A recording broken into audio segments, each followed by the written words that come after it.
On the 11th of August, in the early hours of the morning, a series of explosions tore through a refinery on the edge of a city called Orsk, close to Russia's border with Kazakhstan. Within hours, the flames were visible for kilometers.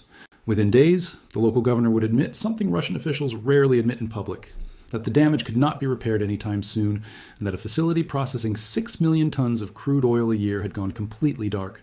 This single strike, deep inside Russian territory, is only the latest chapter in a story that has been building for more than 2 years. A story about a war machine that looked unstoppable in its first months and now finds itself running out of fuel, running out of soldiers, and running out of time. To understand why this moment matters, you have to go back to how this campaign started. According to Ukraine's general staff, the systematic strikes on Russian oil facilities began quietly in early 2024, with only a handful of drones crossing the border each month. It was a slow burn, almost experimental. Ukrainian planners were testing what worked, what got through Russian air defenses, and what kind of damage a small drone with a modest payload could actually do to a facility the size of a small city. Nobody, least of all Moscow, expected this early campaign to matter much in the long run. But it did not stay small. By the third year of the full-scale invasion, the cumulative number of confirmed hits on Russian oil infrastructure had climbed past 100. By the fourth year, it had passed 240. And by the summer of 2026, according to tracking compiled from Ukrainian and independent sources, that number had crossed 300 strikes since the war began.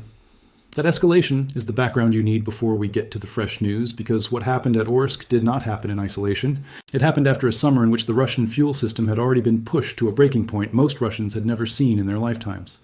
Rewind to June of 2026. In the southeastern district of Moscow itself, a refinery called Kapotnya was struck not once, but twice within a single week. On the 12th of June, at least one drone hit a primary processing unit. 6 days later, on the 18th, a wave of 5 or more drones returned and hit the refinery's only other processing unit, along with storage tanks for both crude and refined product. According to analysis from the Carnegie Endowment for International Peace, this was significant for a very specific reason. It proved that even the dense, layered air defense system protecting Moscow itself could not stop these drones from getting through. Kapotnya was not some minor facility. It supplied roughly 40% of the gasoline used in the greater Moscow region and about half of its diesel. Industry sources cited by Reuters said the plant would likely not resume production before the end of the year. Think about that for a moment. The literal seat of Russian political power, the city that Vladimir Putin governs from, lost nearly half its diesel supply to a drone strike, and the people responsible for defending Moscow's skies could not stop it from happening twice in the same week. From there, the pressure never really let up. Through the rest of the summer, strikes hit refineries in Ryazan, in Volgograd, in Saratov, in Samara, and further east. Each strike on its own might sound like a single news item, easy to dismiss. But taken together, according to reporting from the Kiev Independent, they formed an increasingly successful deep strike campaign that had, by August, damaged oil depots, disrupted output at major facilities, and in some cases shut plants down entirely and indefinitely. On the 6th of July, Ukrainian drones struck Russia's largest refinery and its top gasoline producer, the Omsk facility, and 2 industry sources told journalists the plant halted operations the very next day. Around the same time, the Saratov refinery also went offline. There's another layer to this campaign that deserves its own moment because it shows the geographic spread involved. Earlier in August, Ukraine launched a large-scale drone attack on the city of Nizhnekamsk in Russia's Tatarstan region, roughly 1,300 kilometers from the front lines, according to Oil Price. That strike killed at least 12 people and wounded another 39. It also struck one of the most technologically advanced oil refineries in the country, a facility belonging to Tatneft called Tenneco, capable of processing more than 17 million tons of crude a year. That single region, Tatarstan, has been hit repeatedly across this campaign. It's also home to a factory that Ukrainian intelligence sources say has been used to mass-produce Shahed-style attack drones, the same long-range weapons Russia has used to bombard Ukrainian cities night after night. Hitting a region that both refines fuel and builds the drones used against Ukrainian civilians is, according to Ukrainian military intelligence sources cited in earlier reporting, a deliberate attempt to strike at 2 pillars of the war effort in a single strike package. Further south, Ukraine's campaign has also reached into the Krasnodar and Volgograd regions repeatedly. Drone strikes on the Krasnodar refinery, which produces around 3 million tons of fuel products annually, and the Ryazan refinery in Samara region, capable of processing up to 8.5 million tons a year, were confirmed by Ukraine's general staff as coordinated operations carried out alongside the country's special operations forces, specifically aimed, in the general staff's own words, at reducing Russia's offensive potential and complicating fuel supplies to its troops. In Volgograd, Regional Governor Andrei Bocharov confirmed on the Telegram messaging app that falling drone debris had sparked a fire at a refinery there as well, injuring one worker, even as Russian air defenses claim to have intercepted most of the incoming drones. And in Nizhny Novgorod, east of Moscow, Ukraine claimed to have struck and set fire to a Lukoil-operated refinery, Russia's fourth largest by volume, although sources at Lukoil disputed that account and said production there continued uninterrupted. A reminder that claims from both sides in this campaign do not always match, and that even well-sourced reporting sometimes contains genuine disagreement about the scale of specific strikes. According to the Sufan Center's tracking, this campaign hasn't stayed limited to refineries sitting still on Russian soil either. Ukrainian forces have also shifted attention at times toward Russia-linked oil tankers moving through the Sea of Azov and the Black Sea, part of what analysts describe as an effort to squeeze the distribution side of the fuel network, not just the production side. That matters, because even a refinery that manages to keep producing fuel is of limited use to the war effort if the tankers and rail cars meant to move that fuel toward the front are themselves under threat. By the time August arrived, ordinary Russians were already feeling the consequences in ways that had nothing to do with military statistics. According to the Latvia-based outlet Medusa, residents in regions stretching from the south all the way to Primorye in the Far East were reporting hours-long queues at petrol stations. Restrictions on how much fuel a single customer could buy had returned in places like Orenburg Oblast, in the resort city of Sochi, where local authorities went so far as to ask residents and tourists to simply avoid using their private vehicles. A media outlet called 7Kix7 identified at least 12 regions experiencing these renewed queues, including Krasnodar, Voronezh, Kaluga, Rostov, Ryazan, Tambov, Tula, Saratov, Smolensk, Penza, and Ulyanovsk. In occupied Crimea and Sevastopol, a QR code rationing system had already been in place for weeks, restricting fuel sales until, in the words of local authorities, supplies allow fuel to be sold without restriction. 3 separate Russian regions, Penza, Irkutsk, and Zabaikalsky Krai, had gone as far as declaring formal states of emergency over the fuel shortage, joining occupied Crimea and Sevastopol, which had done so back in late June.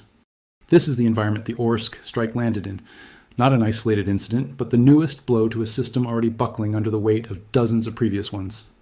So let's return to what actually happened at Orsk, because the details matter, and they are unusually well documented for a story coming out of wartime Russia.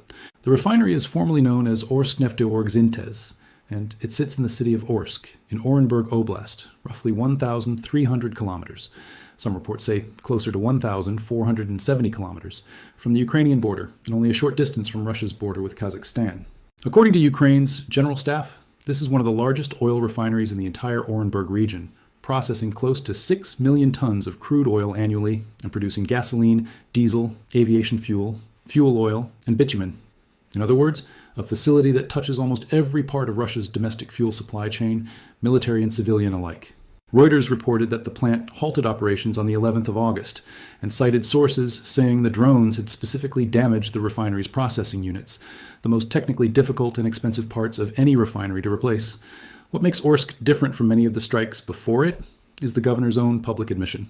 Yevgeny Sontsev, the governor of Orenburg Oblast, told Reuters that debris from the strike had damaged what he called key infrastructure, which cannot currently be restored. He went further, explaining that the equipment inside the plant is imported, and that because of Western sanctions, repairing or replacing it could take up to 6 months. According to Ukrainska Pravda, which cited Reuters and Sontsev directly, the facility has, in the governor's own words, completely ceased operations. Of the 287 petrol stations across the region, only about 80% remain functional, and regional authorities are now openly discussing bringing in fuel supplies from neighboring oblasts just to keep essential services running. Police and volunteers have reportedly been deployed simply to manage the traffic building up around the stations that are still operating, with priority access given to emergency and specialized vehicles. It's worth pausing here to note what cannot be independently verified. The scale of the damage inside the Orsk facility, beyond the governor's public statements, has not been confirmed by international observers, and the Kyiv Independent specifically noted that the extent of the damage cannot be independently verified by their own reporters. That is an important distinction. We know the plant stopped producing fuel. We know the governor himself called the damage unrepairable in the near term. What we do not know with full certainty is the precise physical state of every piece of equipment inside, since neither side has an incentive to let outside journalists walk the site freely. Even so, the pattern around Orsk fits into something bigger than a single facility. On the same night the Orsk plant was hit, fires also broke out at a refinery in Komsomolsk on Amur, thousands of kilometers away on the other side of the country. showing the geographic reach of this campaign now extends from Russia's western regions all the way to its far eastern coastline. And within days of the Orsk strike, Ukrainian forces struck yet another facility, the Gazprom Neftekhim Salavat refinery complex in the Republic of Bashkortostan, continuing what the General Staff described as a systematic effort to reduce what they call Russia's armed aggression capacity. Now here is where the story becomes genuinely strategic rather than just a list of explosions. Because fuel is not simply a consumer product in a war economy, it is oxygen for the war machine itself. Aviation fuel powers the jets and helicopters flying sorties over the front. Diesel moves tanks, trucks, and artillery pieces from depots to firing positions. Every kilometer a Russian resupply convoy travels toward the front in Donbas or Zaporizhzhia depends on refined fuel produced somewhere inside Russia's borders. When a facility the size of Orsk goes offline for 6 months, that is not an abstract economic hit. It is a direct constraint on how much Russia can move, how far, and how often. According to the Sufon Center, a nonpartisan research organization that has tracked this campaign closely, Ukraine's strategy now operates on 2 levels simultaneously. Deep strikes hundreds or even over 1,000 kilometers inside Russian territory aimed at refining capacity itself, combined with mid-range strikes on the distribution network, meaning oil tankers, storage depots, and the transport corridors that move fuel from refinery to frontline. The Sufon Center's analysis noted that this dual-pronged approach is what pushed the crisis from a manageable inconvenience into something far more acute this summer. One of their cited experts, an independent oil and gas analyst named Boris Ehrenstein, described the wave of strikes as causing, in his words, the most severe crisis in recent years. And he specifically pointed to the coordination and repeated waves of drone attacks as the reason Russia cannot repair refineries fast enough before the next strike lands. There's a temptation, watching numbers like this, to assume the Russian economy is simply collapsing. That would be an oversimplification, and it's worth being honest about the limits of what these strikes have achieved. The Sufon Center's own assessment is blunt about this. The fuel crisis, severe as it is, shows Russia can still absorb the cost of war. According to industry sources cited in that same reporting, roughly 20% of Russia's total refining capacity was taken offline at the peak of these strikes between August and October of last year, and yet that only translated into a 6% drop in the country's overall refining volume. Moscow has responded with tools available to any state under this kind of pressure, banning exports of petroleum products to keep more fuel inside the country, shifting toward imports to plug gaps, and redirecting crude through the refineries that remain operational. In early June, Alexander Novak, the Russian official overseeing the energy sector, admitted for the first time that the country's oil processing had fallen since the start of the year, though he attributed it publicly to what he called unplanned maintenance, rather than acknowledging the drone campaign directly. The government later claimed the fuel market had partially stabilized. The cues in a dozen regions in mid-August suggest that stabilization, if it happened at all, did not last. It's worth understanding how this crisis first took root before it reached the scale we're describing now, because the roots go back further than most people realize.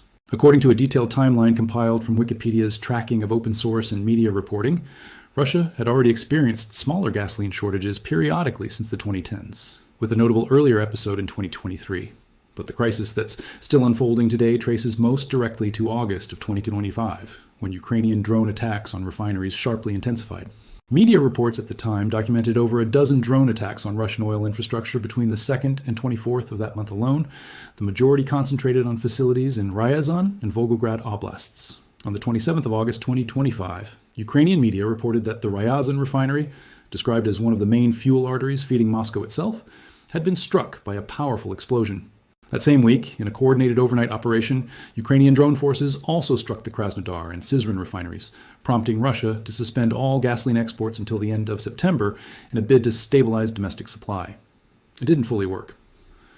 By late September 2025, Forbes reported that fuel shortages had spread rapidly across much of the country, bringing rising prices, formal rationing, long queues, and pumps running completely dry in some regions, the exact pattern that would repeat and worsen through 2026. So this is not a knockout blow in the sense of ending the war overnight. It is something more like a slow bleed, a compounding weight that Russia's economy is being forced to carry alongside everything else the war demands of it.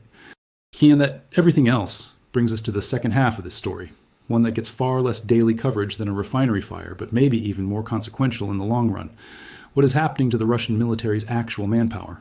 In late June and early July of 2026, the Washington-based Center for Strategic and International Studies, known as CSIS, published a study that startled even seasoned observers of this war. According to their researchers, total military casualties on both sides since the full-scale invasion began in February of 2022 had surpassed 2 million people. Of that staggering figure, CSIS estimated Russia alone had suffered approximately 1.4 million casualties, killed, wounded, and missing combined, including somewhere between 400,000 and 450,000 confirmed deaths. Ukraine's own casualties, by contrast, were estimated at between 525,000 and 625,000. CSIS researchers noted that these Russian fatality figures alone are more than 4 times higher than total American combat deaths across every war the United States has fought since the Second World War combined, and more than 9 times higher than the combined losses of the Soviet Union and Russia in every conflict since 1945, including Afghanistan and Chechnya. As the report itself put it, no major power has suffered losses even remotely close to this scale in any war since the Second World War, but the raw casualty total is arguably not even the most alarming number in that report. The more alarming number is about replacement. According to CSIS, in the first half of 2026, Russia was losing somewhere between 30,000 and 34,000 troops every single month, while only recruiting approximately 27,000 new soldiers in that same period. Read that again slowly. Russia's army, according to this analysis, is now losing people faster than it can replace them, month after month, with no sign of that gap closing. CNN's coverage of the same report added further context, noting that these losses are not spread evenly across Russian society. Poorer regions and ethnic minority communities are absorbing disproportionately high casualty rates, with stories circulating in Russian opposition media of small remote villages having their entire male populations effectively wiped out. The casualty exchange ratio tells a similar story from a different angle. For most of the war, CSIS estimated the ratio of Russian to Ukrainian casualties sat somewhere between 2 to 1 and 3 to 1. Brutal, but within a range Russia's larger population could theoretically sustain over time. In the first half of 2026, according to the same researchers, that ratio widened dramatically to nearly 8 Russian casualties for every single Ukrainian casualty. CSIS attributed much of that shift to Ukraine's increasingly sophisticated use of drones, including artificial intelligence-enabled systems, as part of an aggressive air interdiction campaign along the front lines. Reporting from the Kyiv Post added a grim ground-level texture to those statistics, citing 2 unnamed Ukrainian field commanders who described Russia's dominant assault tactic as sending largely unsupported infantry across open terrain that is blanketed by Ukrainian drone coverage, an approach that, according to these commanders, frequently leaves only 1 or 2 survivors out of every 10 soldiers who go forward. It's not only CSIS making this argument either. Researchers at the Institute for the Study of War, an American think tank that has tracked this conflict daily since its earliest days, wrote back in April of 2026 that, in their assessment, the Russian military is experiencing manpower challenges and is unable to recruit enough contract soldiers to replace its frontline losses. 2 months later, retired Australian military officer Mick Ryan, whose battlefield commentary is widely followed by analysts on both sides of this conflict, echoed similar concerns publicly about the sustainability of Russia's current force generation model. These are not fringe voices. They are the same category of Western military analysts who, as far back as 2024, were already flagging early signs of the exact manpower strain that CSIS would go on to quantify in far greater detail 2 years later. And what is Russia actually gaining in exchange for casualties on this scale? According to the same CSIS analysis, remarkably little. The report found that Russian ground advances toward Kostiantynivka, a key road hub city in the Donbas region, slowed to an average of roughly 50 meters per day in the first half of 2026. CSIS explicitly compared the pace and casualty rate of these Russian assaults to the First World War's Battle of the Somme, describing the advance as somewhere between 30 and 100 times slower than the pace Russian forces achieved in the very first year of the full-scale invasion. Perhaps most striking of all, the report noted that in the spring of 2026, for the first time since 2024, Russia actually lost more territory than it captured, with Ukrainian forces liberating approximately 400 square kilometers of previously occupied ground during April and May alone. There's an honest caveat worth stating here because good analysis requires it. Casualty figures in this war are notoriously difficult to verify with precision. Neither Russia nor Ukraine releases official, complete casualty data, and outside researchers, including CSIS itself, rely on a patchwork of estimates drawn from sources like the UK Ministry of Defence, independent Russian outlets such as Mediazona and the BBC's Russian service, and interviews with government officials across multiple countries. CSIS has been transparent that its own methodology involves synthesizing these varied sources rather than a single authoritative count, and outside researchers reviewing CSIS's numbers have noted that definitions of casualty, whether that means killed only, or killed and wounded, or killed, wounded, and missing combined, vary between sources in ways that complicate direct comparisons. CNN's reporting was careful to note that while neither government releases official figures, the CSIS estimates broadly align with other Western intelligence assessments, which lends them credibility even without perfect precision. Now let's connect these two threads, because separately they are two significant stories, but together they describe something closer to a systemic strain across the entire Russian war effort. A military that is losing more soldiers than it can recruit is also a military that increasingly depends on scale, on sheer volume of vehicles, artillery shells, and mechanized firepower, to compensate for a shrinking and less experienced pool of infantry. And a military that depends on volume of mechanized firepower is a military that depends, absolutely, on a functioning domestic fuel supply to move that firepower where it's needed. When the plant at Orsk goes dark for 6 months and Kapotnya sits offline in Moscow's own backyard, and a dozen regions are rationing gasoline at the pump, the strain doesn't stay contained in the energy sector. It touches troop rotations, resupply schedules, and the tempo at which any offensive can actually be sustained. This is precisely the logic Ukraine's general staff has stated publicly as the goal of the refinery campaign. Not simply to hurt Russia's export revenue, though that matters too, but to directly reduce, in their words, Russia's offensive potential and complicate fuel supplies, specifically for troops at the front. There's also a manpower angle inside the fuel crisis itself that's easy to overlook. Refineries like Orsk don't repair themselves, and Solntsev's own comments about 6-month repair timelines point to a deeper structural problem. Much of the specialized processing equipment inside Russian refineries was originally imported from Western manufacturers, precisely the kind of high-precision industrial hardware that sanctions were designed to choke off. Before the war, Russia could simply order replacement parts from European or American suppliers. Now, according to the governor's own account, that option is largely gone, forcing Russian industry to either reverse engineer components domestically, a slow and technically demanding process, or source substitutes through third countries at higher cost and with longer lead times. That 6-month estimate for Orsk, in other words, isn't a guess about how long it takes to weld some metal back together. It's an estimate of how long it takes to solve a supply chain problem for equipment Russia can no longer easily buy, at a facility that keeps getting targeted precisely because attackers know how hard it is to fix. It's also worth being clear-eyed about what this campaign has not done. It has not stopped Russian offensive operations entirely. Russian forces have continued launching large-scale drone and missile barrages against Ukrainian cities throughout this same period. Strikes on fuel, energy infrastructure, and logistics centers inside Ukraine, according to statements from Russia's own Ministry of Defense, have continued in parallel, a reminder that this remains very much a two-way war of attrition rather than a one-sided collapse. It has not triggered the kind of dramatic political instability inside Russia that some analysts speculated might follow a serious fuel crisis. The Sufan Center's assessment specifically noted that while the fuel crisis has measurably dented public support for continuing the war, that erosion does not appear to translate cleanly into declining support for President Putin personally. And the center concluded that a broader political crisis inside Russia, at least for now, looks unlikely. There's a revenue dimension to all of this that runs alongside the operational one, and it deserves its own explanation because oil and gas exports have historically been the single largest source of hard currency funding Russia's state budget, and by extension, its war spending. Every barrel of crude that a damaged refinery like Orsk or Kapotnya cannot process into finished fuel is a barrel that either sits unrefined, gets exported raw at a lower margin, or doesn't get sold at all.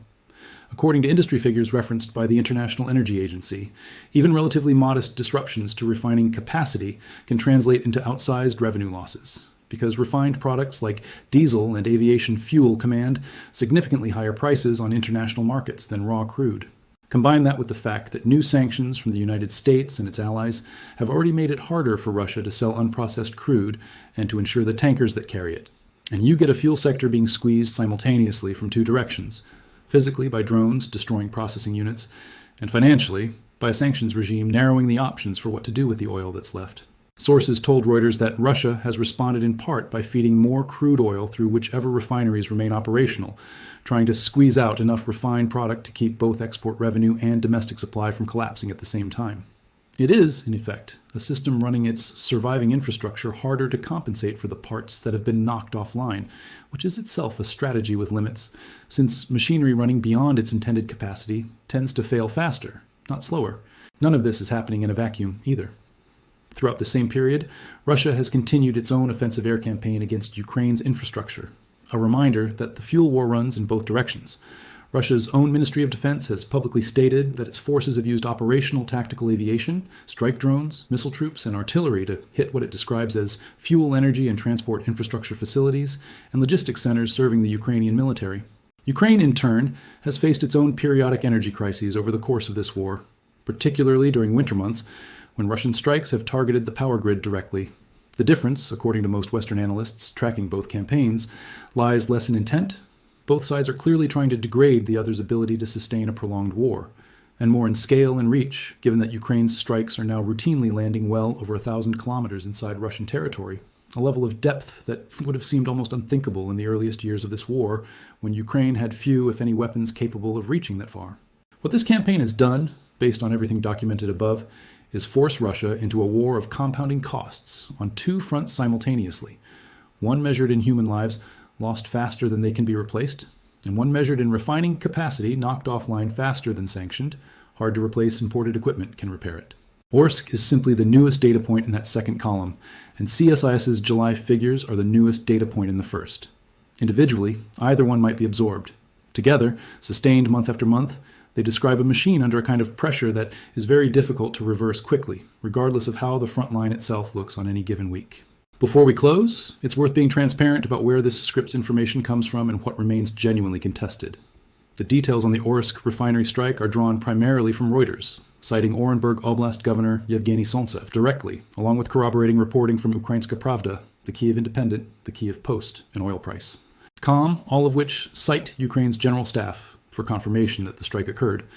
The broader fuel crisis details come from the independent outlet Medusa, the regional tracking project 7107, and analysis published by the Carnegie Endowment for International Peace and the Soufan Center.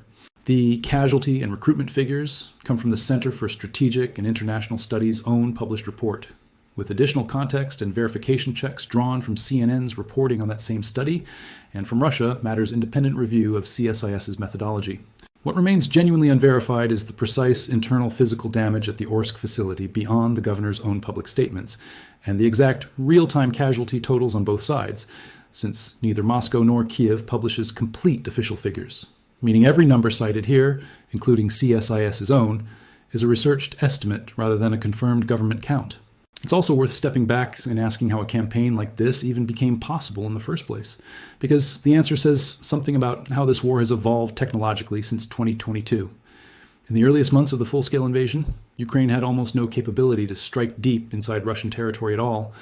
Its arsenal was overwhelmingly defensive, built around repelling Russian armor and infantry, rather than reaching hundreds of kilometers behind enemy lines.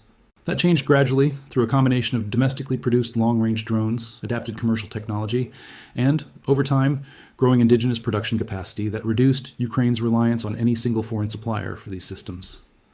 By 2026, according to the pattern of strikes described throughout this campaign, Ukraine had developed the ability to reliably launch attacks well over 1,000 kilometers from its own border, reach facilities defended by some of the densest air defense coverage in the country, including the skies around Moscow itself, and sustain that tempo for months at a time, rather than launching isolated one-off strikes. The Kiev Post's own reporting captured this shift vividly, noting that Ukrainian drones pushing deeper into Russia were increasingly exposing what one report called the collapse of Moscow's own myth of a secure rear. The idea, long assumed by Russian planners, that the war's destruction would remain confined to Ukrainian soil and to the immediate front line, while the Russian heartland stayed largely untouched. Orsk, sitting deep in Russia's interior near the Kazakh border, is in many ways the clearest possible illustration of how completely that assumption is broken down. So where does that leave things? A refinery city called Orsk sits mostly idle tonight, its equipment too specialized and too sanctioned to fix quickly. A government report out of Washington says Russia's army is shrinking faster than it can be rebuilt, even as its soldiers are asked to keep attacking at a pace that has barely moved the front line in months. Neither fact, on its own, ends this war, but taken together, they raise a question worth sitting with. At what point does a war machine running on borrowed time simply run out of road? And what happens to the war, and to the region, when it does? I'd genuinely like to know what you think. Thanks for watching, and I'll see you in the next one.